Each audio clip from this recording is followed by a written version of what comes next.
दूसरा पाकिस्तान में ये जो आप बता रहे हैं कि ये चेंजेस आएंगी, तो अब कैसे आएंगी? आखिरी उम्मीद तो हमारी इमरान खान थी, उसने तो मतलब रिलीजन बेड़ा गर्क कार्ड कर जितना वो खेलना शुरू कर दिया। जैसे आप दुखी होते हैं ना, वैसे मैं भी दुखी होता हूँ। अब तो मैं कहता हूँ भेज दो यार, चाइना पाकिस्तान को भेज दो, सॉरी पाकिस्तान चाइना को भेज वो दो। अब ले क्या लेगा उम्मीद चाइना। रहेगी? चाइना ले लेगा और पाकिस्तान। ये आप देखिएगा होना क्या है इस मुल्क के साथ। ये अनफॉर्चुनेटली एक फेल्ड स्टेट है ये। इसके इकोनॉमी का बेड़ा गर्क हुआ हुआ है। ये इमरान खान जब जाएगा, अगली हुकूमत आएगी, वो भी आईएमएफ के पास जाएंगे, मजीद कर्जे चढ़ेंगे और ये कर्जों की किस्तें वापस नहीं कर सकते। चाइना से इन्होंने महंगे कर्जे लिए हुए हैं, जो चाइना ने हेम्बेनटोटा में किया, और जो पैसिफिक आइलैंड नेशंस हैं उधर जो चाइना ने किया, पूरी पूरी पोर्ट्स रख ली अपने पास। पहले उनको इतने कर्जे दिए, बिलियंस ऑफ डॉलर्स दिए, वो वापस नहीं कर पाए क्योंकि इकोनॉमी नहीं है।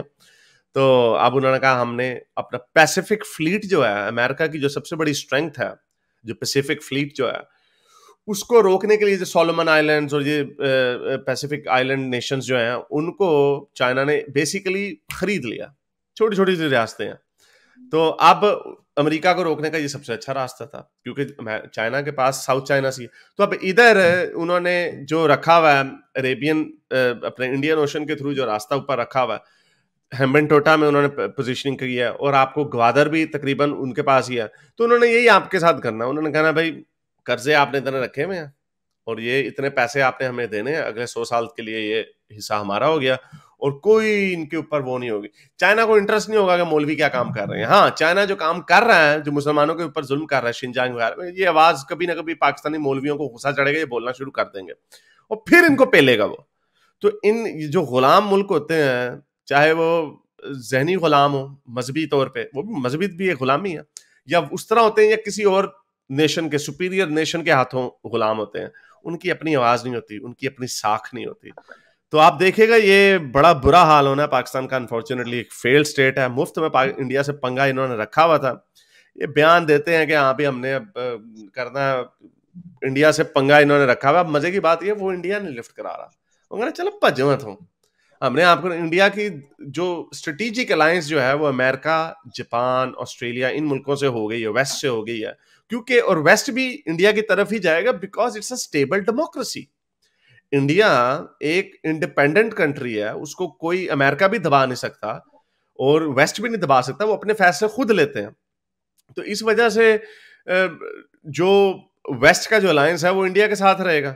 ये चाइना की गोद में बैठे हुए हैं, चाइना ने इनको पोली पोली करके इतनी इतनी इनकी पिटाई करने लगी। ये पहले अकीदा, कनंड्रम देखें इस नेशन का कितना अजीब है। कनंड्रम, मुल्हिदों से नफरत करते हैं। मैं एक इतना बड़ा जर्नलिस्ट है, उससे बात कर रहा था, वो चाइना की तारीफें करता रहा था। मैंने कहा यार, मैंने उसको ब्लॉक कर दिया व्हाट्सएप पे, मुझे इतना गुस्सा चढ़ा उसकी बातें सुन के। अमेरिका की नफरत में रूस और यूक्रेन का जो पंगा चल रहा है, रूस की चापलूसियां हो रही हैं, चाइना की चापलूसियां हो रही हैं। मैं कह रहा हूं ये लोग इतने जालिम हैं, इनको, तुम लोगों को रूस की तारीख का नहीं पता क्या?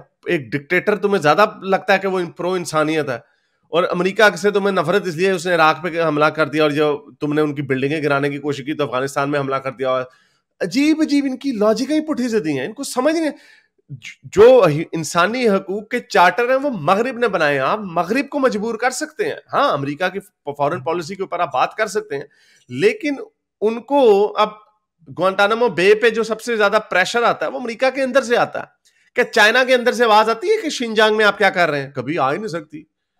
आप क्या रूस के अंदर आवाज आती है अंदर से कि भाई आप ये, वो जिसने किया था, वो जिसका नाम भूल गया, जो पुतिन का जो बहुत बड़ा मुखालिफ है, हालांकि रूस में फिर भी थोड़ी बहुत डेमोक्रेसी नाम की है, वन पार्टी सिस्टम नहीं है, उसके साथ देखें पुतिन ने क्या सलूक किया।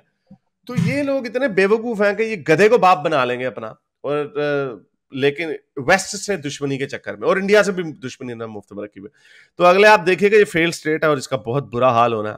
ये जो कहानी कराते रहते हैं ना कि वो जी इस्लाम के नाम पे बना क्यामत तक आए, ऐसी बहुत। कहानियां बोंगिया और वो मारी गई है। हंसी भी आती है कि जब कश्मीर को लेके इतना, भाई आप अपना घर तो पहले देखो ना यार, किस तरह की सिचुएशन है, क्या आपके चल रहे हैं सिस्टम। पहला यानी आधा अच्छा मुल्क आपके तोड़वा दिया, पहला आधा वाकई मुल्क तोड़वा दिया अपना। अगला अपनी अपनी इनके अपना घर इनसे कंट्रोल में हो नहीं रहा, अपनी शलवा अपना नाला इनसे टूंगा नहीं जा रहा, लोगों की जाके कहने के पतलूने सीधी करो। तो ये एक कंफ्यूज्ड, असल में ये जब मैंने जिना इनकी बुक पढ़ी, डॉक्टर इश्तियाक अहमद की, आप इसको पढ़िएगा, बड़ी मोटी बुक है, इसके ऊपर मैंने सोचा था डिटेल से उसका रिव्यू भी करूंगा। जब आप ये देखते हैं ना तो फिर इस चीज का एहसास हुआ। मेरी आखिरी जो आंखों पे पट्टी बंधी हुई थी वो कायदे आजम की ब्रिलियंस के ऊपर थी। Unfortunately Quaid-e Azam was a very shallow minded politician of his time. एक लेगेसी थी, ब्रिलियंट थे वो, लेकिन एक लेगेसी बनाई उन्होंने, और कंफ्यूज्ड बातों के ऊपर उन्होंने बनाई। उनकी जो बुक है, उनकी फातिमा जिन्ना ने जो बुक लिखी थी माय ब्रदर, उसके अंदर उन्होंने ये अंदेशा दिया कि वो एक secularist kind of, secular word नहीं उन्होंने यूज किया, उन्होंने कोई वर्ड यूज किया था, इनलाइटेंड किस्म का कॉन्स्टिट्यूशन लिखना चाह रहे थे वो किधर गया ये मैं इश्तियाक अहमद से बात करना चाहता हूँ इसके ऊपर। उन्होंने अपनी इतनी मोटी बुक लिख दी, उसके ऊपर जिक्र नहीं कहीं पे उन्होंने किया कि वो कॉन्स्टिट्यूशन कहाँ गया, जो 56 का आइन था, क्या उसके अंदर उसके रेमिनेंट्स हैं, क्या कोई दस्तावेजी रिकॉर्ड है हमारे पास कि उन्होंने किस किस्म का, जो आखिरी साल जब वो काम कर रहे थे पाकिस्तान के कॉन्स्टिट्यूशन के ऊपर, वो कौन सा कॉन्स्टिट्यूशन था। अगर वो एक कॉन्स्टिट्यूशन छोड़ जाता वो आदमी, तो पाकिस्तान की शायद डायरेक्शन बेहतर हो जाती। ये जो कंफ्यूज्ड है ना स्टेटमेंट है वो जी, जो 15 अगस्त वाली के आप आजाद हैं अपने उधर जाने के लिए, दूसरी जगह पे देवबंदियों के साथ जाके गोद में बैठ गए कायदे आजम, उधर पठानों के गोद में जाके ऊपर बैठ गए थे, क्योंकि उनका मकसद और था उस वक्त। उनका मकसद मुसलमानों को इकट्ठा करके पाकिस्तान बनाना, और फिर पाकिस्तान बनाने के बाद क्या करना वो उसके ऊपर उन्होंने कोई डॉक्यूमेंट छोड़ी नहीं। तो इसलिए वो उनकी कंफ्यूज स्टेट में वो मारे गए। शायद उनके जहन में ख्यालात हो, लेकिन वो जब मर गए उसके बाद इस मुल्क को एक कंफ्यूज सिचुएशन में छोड़ गया। अयूब आ गया, फातिमा जिन्ना शायद उनकी लेगेसी को कैरी आउट कर सकती, शायद वो, अगर वो डेमोक्रेसी 71 तक आपके मुल्क में इलेक्शंस नहीं हुए, मॉडर्न फलाही रियासत बन रही है, और आपके बनने के कुछ 20 साल तक आपके इलेक्शन ही नहीं हो रहे। ये किस किस्म का मुल्क है? 57, 67, 23 साल तक। तो ये कंफ्यूज मुल्क था, और उसका ये नतीजा इनेविटेबल था। उस वक्त शायद हमें नजर नहीं आना था, लेकिन अब ये जो नजर आ रहा है, जब आप हाइंडसाइट बड़ी खूबसूरत होती है ना, आप जब हाइंडसाइट को देखते हैं, स्टेप बाय स्टेप वो देखते हैं कि ये ऐसे ऐसे यहां पे हुआ। ये बड़ा मजे का एक वो सीरीज है, पता नहीं इस पे ऐप है एक, क्यूरियोसिटी स्ट्रीम की, उसमें सिर्फ डॉक्यूमेंट्रीज होती है। उसके अंदर एक सीरीज है बटरफ्लाई इफेक्ट।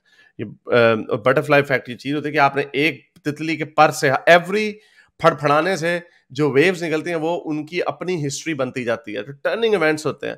तो जब आप ये देखते हैं बटरफ्लाई इफेक्ट्स पाकिस्तान की हिस्ट्री में, तब आपको नजर आता है एवरीथिंग वाज इनएविटेबल। ये इनएविटेबल था। हम जितने मर्जी बहाने ढूंढ लें जी, वो ज़िया आ गया, ज़िया की वजह से ही हो गया। ज़िया से पहले आप कौन से झंडे गाड़ रहे थे? ये इमरान खान कहानियां सुनाता, ओ जी हम मुझे बड़ी तरक्की कर रहे थे 60s की दहाई में। आप तो डेमोक्रेसी नहीं थे 60s की दहाई में।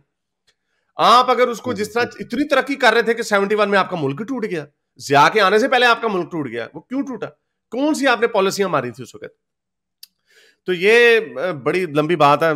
चलें इसके जी। देखते हैं क्या होता है इस मुल्क बाकी का। आप कह सकते हैं कि किसी हद तक एटॉमिक पावर होने की वजह से बच गए हुए थे, वरना तो बहुत देर पहले ही शायद कुछ ना कुछ हो गया एटॉमिक होता। या पावर जो नहीं, होती है ना, क्या उसका सोवियत यूनियन के पास कम एटॉमिक वेपन्स है?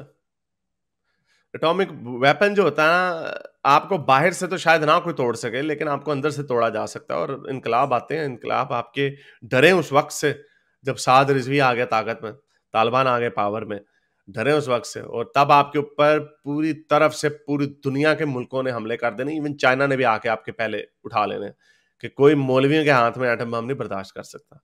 तो देखें क्या होता। चलें, शुक्रिया बाकी आपका। आप यही कहेंगे कि मतलब आप छोड़ दो फिर, यानी आगे किसी मुल्कों में निकलो, यही मशवरा सबको देंगे जो पाकिस्तान मैं में है? तो देखें मशवरा, अब हर बंदा बाहर के मुल्क जा तो नहीं सकता, लेकिन अगर अपनी मैं एक इंडिविजुअलिस्टिक किस्म का इंसान हूं, मैं इंडिविजुअलिटी के ऊपर यकीन रखता हूं, और अगर आपने रखना है तो मैं पूरी ह्यूमैनिटी के ऊपर यकीन रखता हूं। मुझे अगर आपने अपनी जिंदगी को बेहतर करना तो पाकिस्तान से बाहर जाएंगे तो बेहतर होगा। ये ब्रेन ड्रेन हो रहा, कोई अचंभे की बात है कि लोग बाहर चले जाते हैं, और जब वो बाहर भी तरक्की करते हैं तो पाकिस्तान उनको आने का कीड़ा होता है, लेकिन उसके बाद भी वो पाकिस्तान में आके एक एलीट पोजीशन रखते हैं, रिटायरमेंट, प्रो रिटायरमेंट लाइफ। तो आपकी जो यंग जनरेशन होती है वो असल में आपके फ्यूचर का फैसला करती है कि फ्यूचर आपका क्या होगा। आपके फ्यूचर देख लें क्या, वो सर जिसका वो सर तन से जुदा के नारे पे आपकी आपकी लगी हुई है। 60% पाकिस्तान की आबादी जो है 30 साल की उम्र से नीचे है, उनकी आप देख लें क्या आपने क्या परवरिश की है, देख लें आप, इंटरनेट पे देख लें, आपको अंदाजा हो जाएगा। तो ये एक तो फेल्ड स्टेट है, आपका इसकी कीड़ा फेल्ड यानी अवाम है। मर गया, आप कभी पाकिस्तान नहीं आएंगे या छुप के और कभी नहीं, आ मैंने जाएंगे क्यों और आना चले पाकिस्तान? और नहीं, मैं पाकिस्तान क्यों आऊंगा? मैं बड़ा खुश हूं, मैं बिल्कुल। जहां पे भी हूँ। मैं बड़ा खुश हूँ अच्छा। जहां पे भी हूँ, मेरी जिंदगी बड़ी अच्छी है। इस तरह के मैं सिर्फ वही बात करता हूँ जो और इसमें कोई, मैं पहले ये कहता हूँ, मेरा इसमें कोई इमोशनल भी कोई नहीं है, मेरा कोई इमोशनल घोड़ा भी नहीं इसके अंदर दौड़ रहा। I have no dog in this fight in a sense. ना मेरे बच्चे भी कोई नहीं है, मेरी फैमिली भी जो है वो बाहर के मुल्कों में रहती है सारी, इवन के मेरे जो मामे चाचे हैं वो भी बाहर के मुल्कों में रहते हैं। तो मुझे पाकिस्तान से सिर्फ एक जो, अब मैं बात जो करता हूँ, जो मेरा नजरिया है, अब वो नजरिया फैलाने का तो हर एक को हक है। तो हम ये एक आउटसाइड, वो है ना, जब एक ओवर रह गया तो 20 रन चाहिए तो टुल्ले मारना शुरू कर दो, तो वो कोशिश हो रही है कि चले देख लेते हैं, शायद तुक्का लग जाए, शायद ये बेहतर हो जाए, शायद। अब लेकिन देखें क्या होता। चले चलें, आप बस ऑस्ट्रेलिया की टीम को जरूर भेज देना यार प्लीज, वो तो देख लें इधर आपके शहर लाहौर में देख। अब मैं देख रहा था कि हाँ, ये ऑस्ट्रेलिया में बड़ा खुश हो रहे हैं, देखें वो अब, लेकिन ऑस्ट्रेलिया सबसे जो है ये करते होते हैं, देखते हैं वो क्या होता है, आते हैं कि नहीं आते। मेरा ख्याल आ जाएंगे। चलें, वो आपकी एक प्रेडिक्शन जाते जाते दे दें, अगर ऑस्ट्रेलिया की टीम आती है तो क्या टेस्ट सीरीज जो है रहेगा? नहीं, वो टेस्ट सीरीज पाकिस्तान ही जीतेगा। अब ऑस्ट्रेलिया नहीं जीत सकती, इनकी कोई वो नहीं है। जारी बात है, वो उन पिचेस पे इनको क्या एक्सपीरियंस है, कोई भी एक्सपीरियंस नहीं। जो है इवन के जो ऑस्ट्रेलियन टीम की जो पिछली जनरेशन थी वो भी पाकिस्तान में नहीं खेली हुई। जस्टिन लैंगर वगैरह भी नहीं खेले हुए, तो मैथ्यू हेडन वगैरह भी नहीं खेले हुए। मेरे ख्याल पॉन्टिंग शायद वनडे खेला हुआ, मेरे ख्याल वो टेस्ट सीरीज में नहीं खेला। वो एक दो मैच उस टाइम में 98 में आई थिंक वो लोग आए 90s में, थे। हाँ, 97 की आखिरी सीरीज थी जिसमें मार्क टेलर और इयन हीली वगैरह होते थे, तो वो लोग खेले हुए हैं थोड़ी से। तो वो तो तकरीबन 3 जनरेशन पीछे हो गए हैं अब तो। चले पाकिस्तान जीतेगा फिर, हाँ उधर। आई ओके, थिंक सो। मेरे इस नेक काम को जारी रखने के लिए मुझे पेपैल या पेट्रियन पे जरूर सपोर्ट कीजिए, ताकि मैं अपना पैगाम ज्यादा से ज्यादा लोगों तक पहुंचा सकूं।